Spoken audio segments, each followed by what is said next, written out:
আসসালামাইকুম। আজ আমি আরেকটি নতুন রেসিপি নিয়ে এসেছি। আজ আমি তৈরি করব দার্জিলিংয়ের টোপা মরিচ দিয়ে আচার। এটা আমার ছাদ বাগানে হয়েছে, মরিচ লাগিয়েছিলাম, দার্জিলিংয়ের মরিচ, সেখান থেকে উঠিয়ে নিয়ে এসেছি। দার্জিলিংয়ের আচার তৈরি করার জন্য আমি প্রথমে সরিষা ভেজে নিব। যে সরিষার চুলাতে দিয়েছি, ভেজে নিব।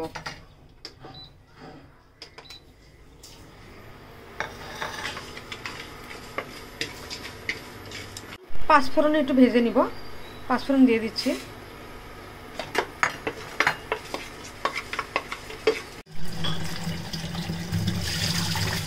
মরিচগুলো ভালো করে ধুয়ে দিচ্ছি।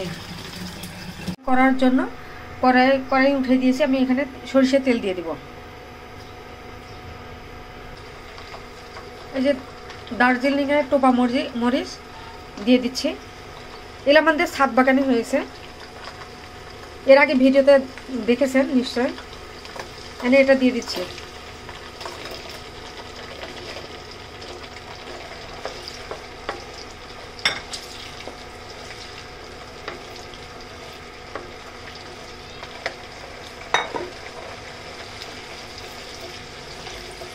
পাঁচফোড়ন দিয়ে দিচ্ছি, পাঁচফোড়নের গুঁড়া।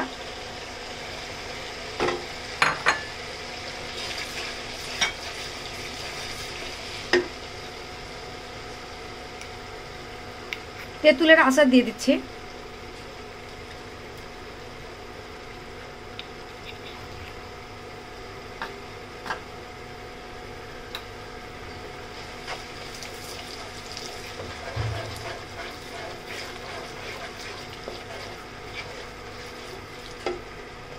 লবণ দিয়ে দিচ্ছি।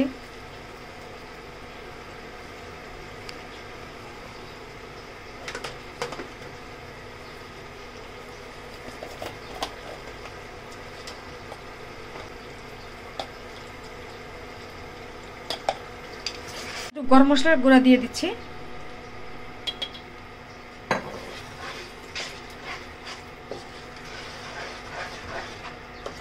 ভিনেগার দিয়ে দেব।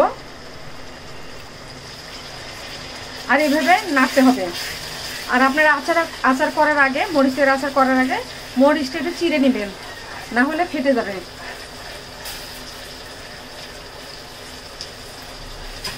আর নাড়তে হবে বারবার।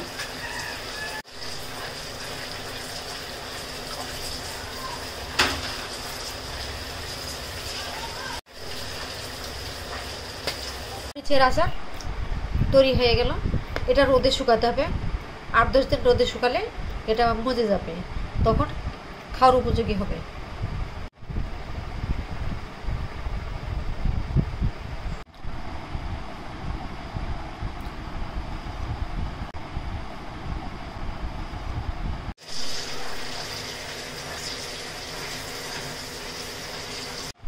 দার্জিলিংয়ে যে টোপা মরিচের আচার আমার হয়ে গিয়েছে, নামিয়ে নিয়েছি।